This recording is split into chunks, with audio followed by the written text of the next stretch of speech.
APJ Abdul Kalam గారి గురించి 10 తెలియని విషయాలు.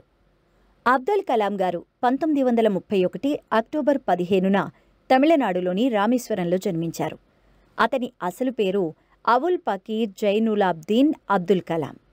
కలాం తిరుచిరాపల్లిలోని సెయింట్ జోసెఫ్ కళాశాలలో బీఎస్సీ పట్టభద్రులయ్యారు.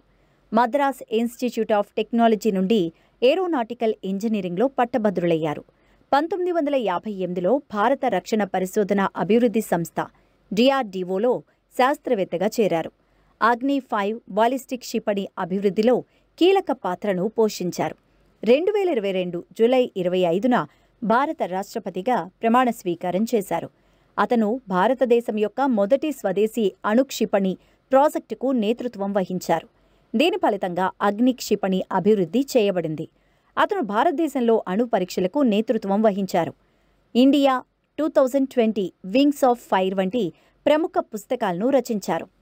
ఇతర విశేషాలు: అతనికి భారతరత్న అవార్డు లభించింది. అతను గురుకుల విద్యా విధానాన్ని ప్రోత్సహించారు. విద్యార్థులకు ప్రేరణగా నిలిచారు.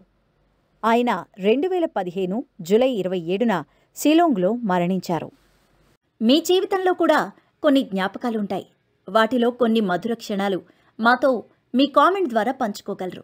సో ఇంకెందుకు ఆలస్యం, ఈరోజు మన జీవితం కోసం ఇంకొన్ని విషయాలు తెలుసుకుందామా?